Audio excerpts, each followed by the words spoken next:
Fala pessoal, tudo bem? Meu nome é Lucas, eu estou aqui pelo Praticamente e hoje vamos fazer uma aula sobre a abordagem do paciente com síncope. O que será abordado nessa aula? Eu quero que vocês saiam dessa nossa conversa capazes de responder as seguintes perguntas. Primeiro, o paciente que se apresentou com uma perda de consciência, ele de fato teve uma síncope ou ele teve outros diagnósticos diferenciais? Ou seja, o que a gente deve buscar na anamnese, no exame físico, para diferenciar síncope verdadeira de outras perdas de consciência? Segundo ponto da aula, eu quero que vocês, a partir do momento que vocês definam que o paciente teve uma síncope, que vocês definam qual o tipo de síncope. Nós vamos ver que existem três tipos principais, três grupos principais, dos quais nós vamos encaixar o nosso paciente. Terceiro ponto, como estratificar esse paciente? Esse paciente deve ser tratado ambulatorialmente ou esse paciente deve ser internado? Como que a gente vai fazer essa estratificação? A partir do momento que internamos o paciente, quais exames vamos solicitar? E por fim, vamos discutir um pouco também sobre algumas causas cardiogênicas, alguns achados no eletrocardiograma que podem justificar uma síncope, beleza? Então vamos para a primeira parte da aula. Vamos definir inicialmente o que é síncope. A síncope nada mais é do que a perda transitória da consciência causada por um hipofluxo cerebral. É importante essa definição porque você definindo o que é síncope, você também define o que não é síncope. Então, causas aí de perda de consciência, mas que não são transitórias, por exemplo, se a perda de consciência está durando mais de 3, 4, 5 minutos, você provavelmente não está se tratando de uma síncope. Se caso o mecanismo dessa perda de consciência for aí um trauma, por exemplo, alguma alteração neurológica, uma hipoglicemia, também você não está se tratando de uma síncope, certo? E um outro conceito que eu quero trazer para vocês é o conceito de pré-síncope. A pré-síncope, elas são os sintomas que podem anteceder ou que antecedem a síncope. Então, seriam os pródromos. Seria aí mal-estar, seria náusea, seria sudorese, seria palidez, beleza? E para mim, a pré-síncope talvez seja até mais grave do que a síncope, porque se o paciente apresenta uma síncope, ele busca o pronto atendimento, ele assusta com aquilo, ele vai procurar ajuda. O paciente com pré-síncope às vezes sente esse mal-estar, essa sintomatologia, e fala, beleza, senti mal agora, mas já passou, não vou procurar atendimento, e muitas vezes nós até desvalorizamos essa queixa. Então talvez a pré-síncope seja ainda mais importante a gente não deixar passar no nosso paciente, beleza? Os diagnósticos diferenciais são uma grande variedade, trouxe aí alguns deles: crise convulsiva, quedas por fraqueza muscular, TCE seguida de perda de consciência, hipoglicemia e AVC, tá? E no próximo slide, nós vamos tentar diferenciar a síncope de crise convulsiva, que talvez seja o mais difícil de diferenciar, especialmente porque na grande maioria das vezes nós não vamos presenciar a perda de consciência do paciente. Muitas vezes será um acompanhante que irá presenciar ou às vezes até ninguém. Então nós vamos ter que buscar aí na anamnese e no exame físico sinais e sintomas que nos ajudem a diferenciar uma condição da outra, beleza? Então, antes de ler esse slide, antes de comparar síncope com crise convulsiva, vamos tentar entender o que é síncope primeiro. Como que um paciente que sincopa de verdade se apresenta? Ele normalmente vai ter pródromos, como a gente disse, vai ter a pré-síncope. Então, o paciente com síncope, normalmente ele vai se apresentar com os pródromos, ele vai se apresentar com náuseas, vai se apresentar com palidez, vai se apresentar com sudorese, vai se apresentar com mal-estar, e aí sim ele vai perder a consciência. Essa perda de consciência normalmente é rápida, é uma perda de consciência de segundos a poucos minutos, e a recuperação é quase que imediata, quase completa praticamente. Ele não tem um período de confusão. Claro, ele pode ter amnésia, ele não vai lembrar do período que esteve inconsciente, mas ele vai acordar e não vai estar confuso, ele vai ter uma recuperação muito rápida, certo? Então ele não tem o que a gente chama de período pós-ictal. Além disso, é raro esse paciente ter mordedura de língua, e quando tem, é normalmente na face anterior da língua. É raro também esse paciente ter mioclonias e perdas esfincterianas, perdas urinárias, perdas fecais, por exemplo, né? Claro que aqui eu estou dizendo um caso clássico de síncope. Você nunca vai olhar um sinal ou um sintoma de forma isolada. Então, por exemplo, o paciente teve perda esficteriana, então não é síncope. Não, calma, não é isso. Você vai olhar o conjunto dos sinais e sintomas, tá bom? Você nunca vai olhar um sinal e um sintoma de forma isolada. Nós já temos estudos, por exemplo, que mostram que os pacientes com síncope podem ter perdas urinárias, que o paciente com síncope podem ter abalos musculares. Então você vai olhar o conjunto de sinais e sintomas. Ah, teve abalos musculares e a crise convulsiva. Calma, olha o conjunto da obra. Então agora que a gente definiu o que é síncope, vamos comparar com crise convulsiva. Em relação a síncope, a crise convulsiva normalmente não tem pródromos, tá? Em relação a síncope, que tem uma duração rápida, a crise convulsiva pode durar mais tempo, inclusive a depender do tempo que dura, a gente nem fala mais de crise convulsiva, a gente fala de status epiléptico.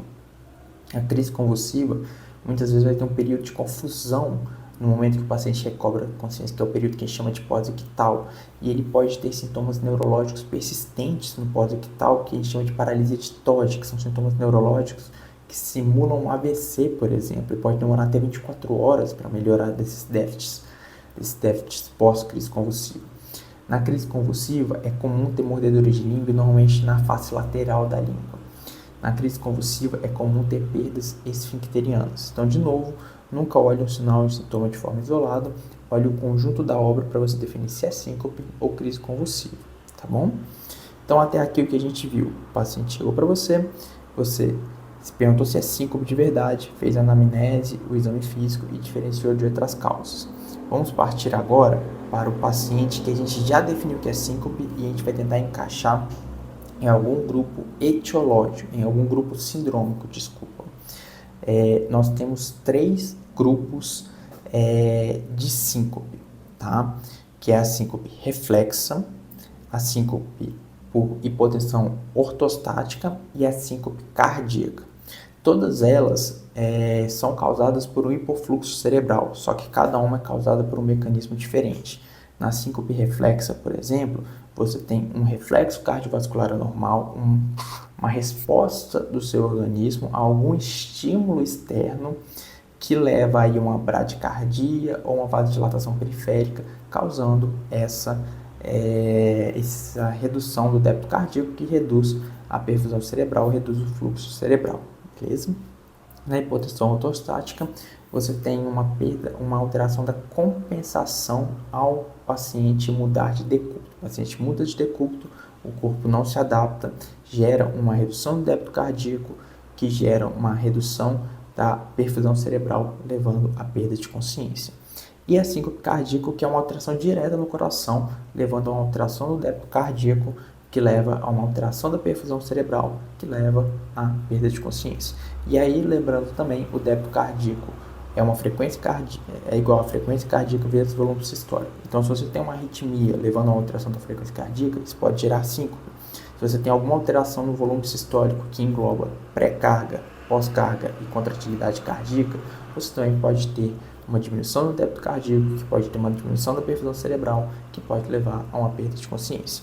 Então, aqui nós temos um paciente que de fato teve uma síncope e a gente vai buscar na anamnese e no exame físico e eventualmente em exames complementares, especialmente o eletrocardiograma, para para diferenciar esse paciente em uma síncope reflexa, em uma síncope por hipotensão ortostática ou uma síncope cardiogênica. Beleza? Vamos seguir agora e falar da primeira classificação de síncope, que é a síncope reflexa. Como eu falei, o mecanismo é uma ativação anormal de reflexos cardiovasculares que leva a uma hipotensão, uma bradicardia ou uma vasodilatação periférica. Essas alterações diminuem o débito cardíaco, que consequentemente diminui a perfusão cerebral e leva à perda de consciência. E aí nós temos gatilhos muito bem definidos. Esse paciente é aquele paciente que muitas vezes vai ter síncopes de repetição e sempre ou quase sempre em situações semelhantes. Então aí nós temos, por exemplo, uma síncope reflexa vasovagal, que é aquela síncope causada por emoção. Então o paciente que acabou de receber uma notícia ruim, por dor, o paciente que teve um estímulo doloroso muito forte, calor, um paciente que, por exemplo, entrou numa sauna, uma postura prolongada, ou seja, o paciente ficou em pé muito tempo. Esse paciente tem uma síncope reflexa vasovagal. Então, ele vai preencher a maioria daqueles critérios que a gente viu de síncope, com pródromos, com duração rápida, com recuperação de consciência rápida, sem liberação esficteriana, sem mordedura de língua ou com mordedura de língua em face anterior, com poucos ou nenhum abalo muscular, e tudo isso foi desencadeado por uma reação a uma emoção muito forte, a um estímulo doloroso muito forte, a um calor muito exacerbado ou uma posição ortostática muito prolongada, né? Em outras situações, você tem a síncope reflexa situacional, que é aquela síncope que ocorre quando o paciente é exposto a alguma situação específica. Então, uma tosse muito exuberante, o paciente está com muita vontade de urinar ou de defecar e tem que fazer muita força para isso e acaba sincopando. Essa é uma síncope que a gente fala situacional. Então, o paciente tem, toda vez que ele vai ao banheiro, toda vez que ele tem que fazer muita força quando vai ao banheiro, ele acaba sincopando. Então, tem um gatilho muito bem definido. Na história do paciente, quando você força um pouquinho, você descobre o que causou aquela síncope do paciente, beleza? Então, é uma síncope reflexa e com diagnóstico etiológico, situacional ou vasovagal, ou seja, teve algum estímulo vasovagal, teve algum estímulo, algum gatilho situacional que levou aquela síncope reflexa. E por fim, hipersensibilidade do seio carotídeo, normalmente em pacientes idosos, quando há estimulação direta do seio carotídeo, uma mudança muito brusca de posição do pescoço, pode gerar também essa síncope reflexa, tá? É um diagnóstico benigno, muitas vezes o tratamento é comportamental e vai se basear o diagnóstico em uma história clínica bem detalhada e no eletrocardiograma normal. Aqui já um spoiler, que nem é um spoiler, a gente comentou no meio da aula que o eletrocardiograma é obrigatório na abordagem de paciente de síncope. Se tem um exame que você sempre vai solicitar num paciente que teve perda de consciência, é o eletrocardiograma, e na síncope reflexa, além da história compatível, o eletrocardiograma tem que estar normal. Beleza até aqui? Então, novamente, definimos o que é síncope, definimos que o nosso paciente tem de fato uma síncope e agora estamos tentando encaixar em algum grande grupo. Falamos da síncope reflexa e agora vamos falar da síncope por hipotensão ortostática, tá? Vamos definir o que é hipotensão ortostática. É aquela hipotensão que ocorre na mudança de decúbito. Então, por exemplo, o paciente estava deitado e ficou em pé, com uma redução de 20 milímetros de mercúrio na pressão arterial sistólica ou uma diminuição de 10 milímetros de mercúrio na pressão arterial diastólica, tá? Associado a sintomas, beleza? E aí nós temos dois tipos de hipotensão ortostática, aquela imediata, ou seja, o paciente estava deitado, ficou em pé e logo em seguida a essa mudança de decúbito, nos primeiros 10 segundos, ele teve esses sintomas de hipotensão ortostática, levando ou não a uma síncope. Então, ele mudou de posição, teve mal-estar, teve sudorese, teve palidez, teve vertigem.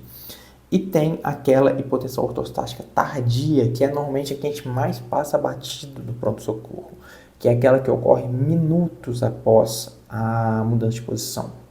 Então, vamos citar aqui um exemplo. Um senhorzinho que estava assistindo televisão, de repente levantou, não sentiu nada e foi, por exemplo, pegar uma comida na geladeira.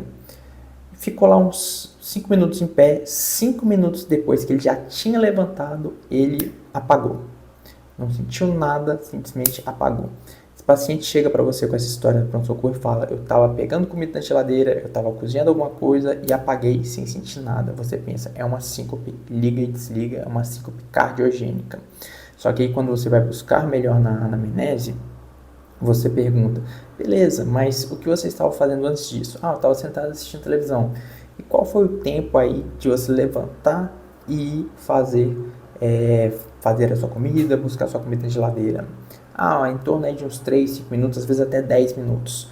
E aí você mata a charada, que se trata, na verdade, de uma hipotensão ortostática tardia, tá? Então é uma das que mais passa batido, mas que faz sentido, mas que você dá o diagnóstico com a história bem coletada, beleza? E aí você vai confirmar que tem de fato uma hipotensão ortostática, você vai medir a pressão do paciente deitado e em pé, com uma diferença aí, vai variar de acordo com a referência, tem referência que fala 1 minuto, tem referência que fala 3 minutos, eu trouxe aqui a mais comum utilizada que é 3 minutos, mas sabe que você pode ver variações na referência, tá? Então, o paciente chega com uma história compatível e você confirma no exame físico vendo que tem uma hipotensão ortostática. E aí você tem que definir o porquê que esse paciente está tendo hipotensão ortostática, tá? E nós temos três etiologias diferentes três grupos diferentes, vamos colocar assim, na verdade, né? Nessa hipotensão ortostática. Um primeiro grupo que pode causar hipotensão ortostática é hipovolemia.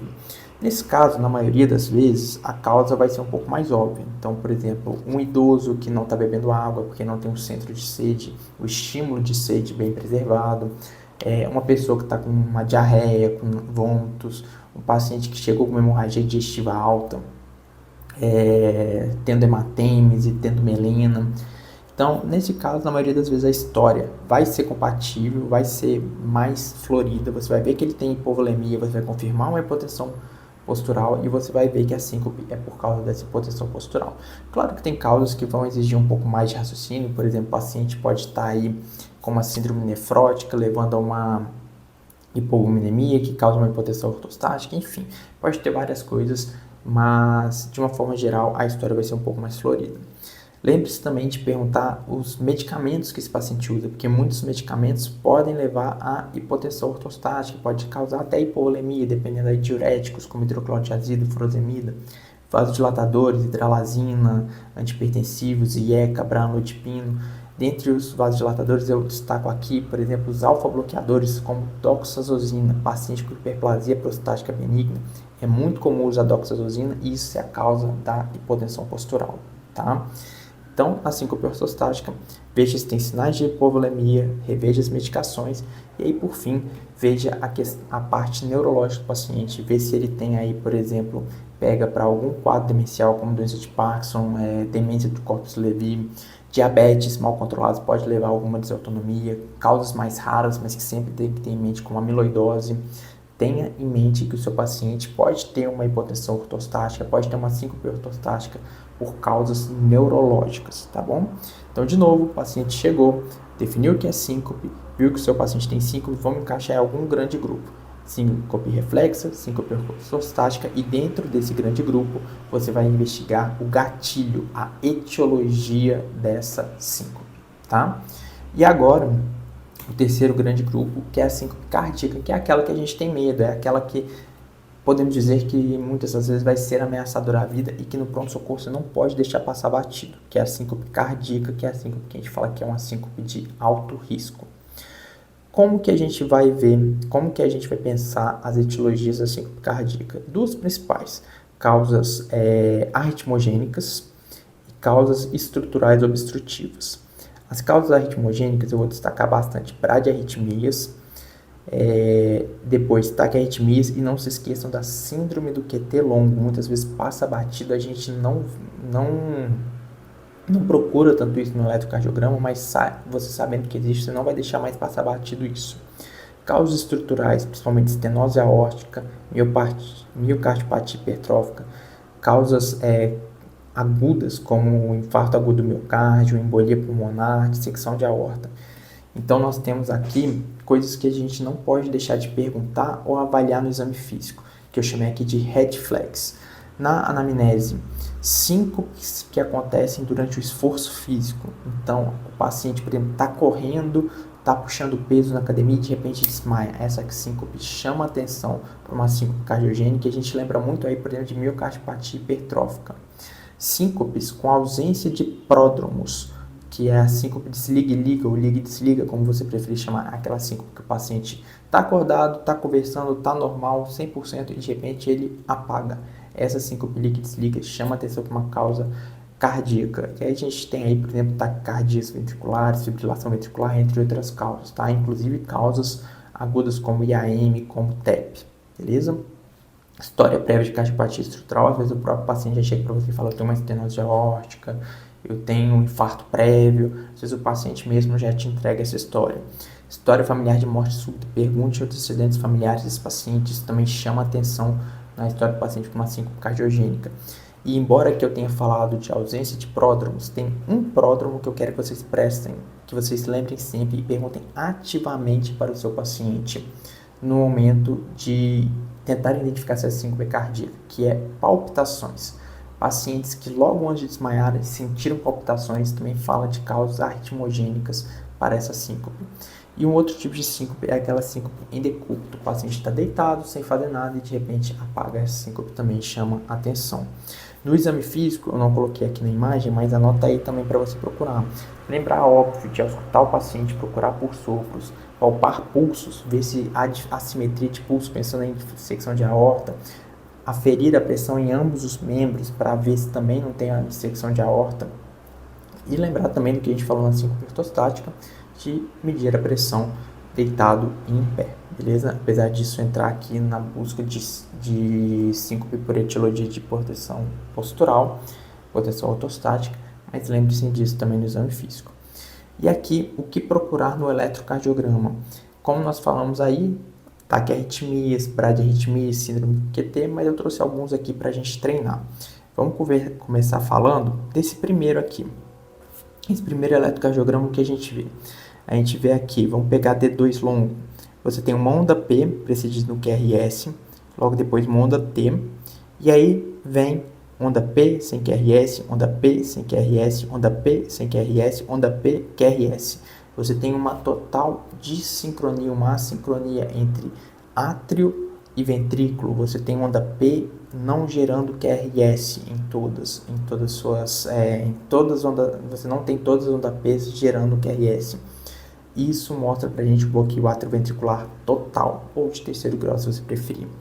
Vamos ver aqui esse segundo eletro. Esse segundo eletro, você tem aqui uma onda P gerando o QRS, aí a distância entre o P e o QRS, mais ou menos aí uns 5 a 6 quadradinhos, aí logo em seguida onda T, aí depois tem onda P gerando o QRS, só que aí a distância já aumenta, aí talvez 7, 8 quadradinhos, aí onda QRS, onda T, aí onda P aumentando ainda mais a distância do QRS, aí onda T, onda P, e aumenta ainda mais a distância do QRS até que chega QRS, onda T, onda P e não gera QRS. Ou seja, você tem onda P gerando QRS, mas a onda P se afastando cada vez mais desse QRS até que chega um momento que a onda P bloqueia, não gera o QRS. Isso a gente chama de fenômeno de Wekenbach, ou seja, um BAV, um bloqueio atrioventricular de segundo grau, MOPTS 1, também é uma causa de síncope, beleza? Vamos para outro eletro, esses aqui são mais fáceis. A gente tem aqui uma taquicardia ventricular, uma causa de síncope. A gente tem aqui nesse segundo eletro um flutter atrial, que normalmente não é causa de síncope, mas já mostra um eletro que não é normal. Então, esse paciente, apesar de ter um flutter que não necessariamente vai causar uma síncope, é um paciente de alto risco. Então, você vai internar esse paciente também. Vamos para o próximo eletro. Aqui, o que a gente vê? Aqui a gente vê onda Q patológica. Onda Q patológica aqui em D2, D3, AVF, mostra um infarto de parede anterior prévio. Então, esse paciente já tem uma cardiopatia estrutural. Esse paciente já infartou, pode ser que ele esteja infartando de novo, pode ser que o infarto dele tenha causado algum bloqueio de condução. Então, esse paciente aqui tem um eletro alterado, pode ter uma síncope cardiogênica. Esse quadro aqui já é um pouco mais agudo, esse segundo eletrocardiograma. Esse paciente tem um supra de parede inferior, você vê aqui um supra de D2, um supra de D3, um supra de AVF, com imagem espelho, um infra em V1, V2, V3, V4, aqui bem discreto, talvez em V5. Então, esse paciente pode ter tido uma síncope por causa de um evento coronariano agudo. Aqui, outro eletro, o que a gente pode procurar aqui? Vamos pensar que é um paciente jovem, 18 anos, teve uma síncope durante a atividade física. Esse paciente aqui tem sobrecarga de ventrículo esquerdo. A gente tem aqui o critério de Sokolov-Lyon, que a gente tem a onda R de V5 ou a onda R de V6 mais a onda S de V1, somando mais de 35 milímetros. Quando a gente soma aqui a onda R com a onda S, a gente tem mais do que 35 milímetros. Isso mostra uma sobrecarga de ventrículo esquerdo, pode ser um sinal de miocardiopatia hipertrófica. Então, esse paciente também tem um eletro alterado, também é um eletro de alto risco. E aqui, quero lembrar para vocês de corrigir o QT. A gente tem várias fórmulas de Bazet, fórmula de Friederichsen, várias fórmulas. Você pode fazer na mão mesmo, se você quiser pegar a fórmula e calcular você mesmo. Você pode jogar em alguma calculadora, aqui eu peguei uma calculadora do MD Calc. Lá tem várias calculadoras, não estou fazendo mexer, não recebo nada do MD Calc para fazer isso. Mas é um aplicativo que eu uso e aí você pode usar para corrigir, lembrando que os valores normais para homem para homem é menor que 450 milissegundos, para mulher menor que 460 milissegundos. Se passa disso, o paciente pode ter uma síndrome do QT longo. E aí aqui, se você chegou até aqui nessa aula, se você gostou dessa aula, se você está gostando das nossas discussões de eletro, eu tenho um convite para te fazer. Essa aula que eu estou disponibilizando para vocês, ela faz parte do nosso curso de eletrocardiograma, o eletrocardiograma orientado pela clínica. Nesse curso, nós vamos ter aulas, módulos clínicos para falar sobre dor torácica, para falar sobre dispneia, essa própria aula sobre síncope, e vamos ter mais de 20 aulas para destrinchar o eletrocardiograma. Nós vamos falar sobre alterações do segmento PR, alterações do QRS, alterações do segmento ST, várias síndromes que você não pode deixar passando, como síndrome coronariana aguda. E além disso, todas as aulas serão ao vivo com tira-dúvidas, teremos casos clínicos reais, quinzenais, teremos desafios práticos ao longo do curso, uma comunidade exclusiva para a primeira turma, e-books resumidos de cada aula, e as aulas, obviamente, ficarão gravadas para vocês acessarem a hora que quiser, tá? Então, se te interessa, o link para você conhecer esse curso, para você ter acesso a esse programa que nós estamos oferecendo, está aqui na descrição do vídeo. Você não vai se arrepender, eu te garanto, tá bom? E aqui, continuando, para seguirmos para a reta final da nossa aula, vamos estratificar o paciente.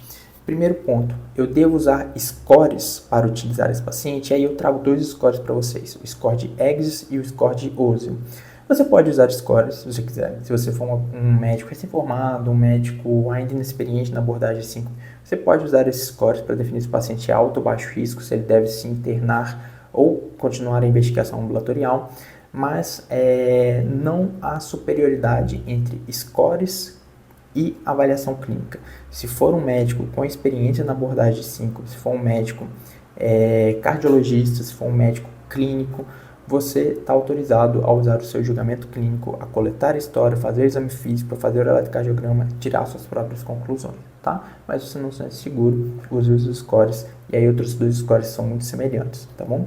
Quem eu devo internar? Basicamente todo paciente com uma síncope que você não consegue pensar em etiologia ou que você suspeita de uma síncope cardiogênica, especialmente se você suspeita de uma síncope cardiogênica. Se tem algum daqueles sinais que a gente conversou que sugere uma síncope cardiogênica ou se tem um eletrocardiograma alterado, você vai internar esse paciente para investigação.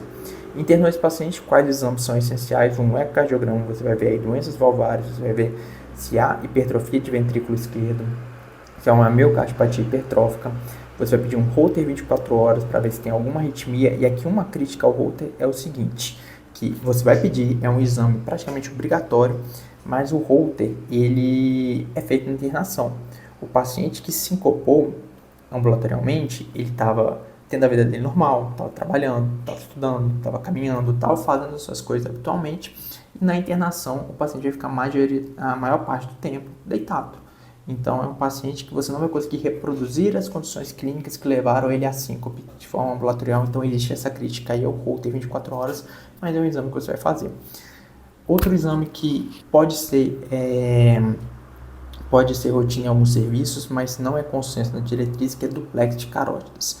Porque dificilmente uma obstrução de carótidas leva a síncope. Então, muitas vezes você vai fazer o exame de duplex, vai deixar o paciente internado mais tempo, vai causar custos àquele hospital fazendo duplex, vai fazer o exame, às vezes acha uma obstrução, vai intervir nessa obstrução, vai expor o paciente a risco, inclusive o risco de um AVC durante essa intervenção, e você vai estar deixando passar batido alguma verdadeira causa síncope, porque dificilmente essa obstrução de uma carótida é a causa da síncope. Tá bom? Então, não é rotina o duplex de carótidas, embora você pode até ver isso em um serviço ou outro, beleza? E aqui eu trouxe para vocês, dar um print na tela, basicamente um resumo da nossa aula, o que é mais importante a gente avaliar na história clínica do paciente, no exame físico e no eletrocardiograma, beleza? Se você gostou dessa aula, considere nos seguir no Instagram, dá uma olhada no nosso curso de eletrocardiograma, eu te garanto que você não vai se arrepender, beleza? E essas aqui são as nossas referências para essa aula. Se você gostou, dá o like, compartilhe esse vídeo com seus colegas e nos acompanhe que todos os dias no Instagram a gente posta conteúdo sobre medicina, beleza? Valeu, galera. Tchau, tchau.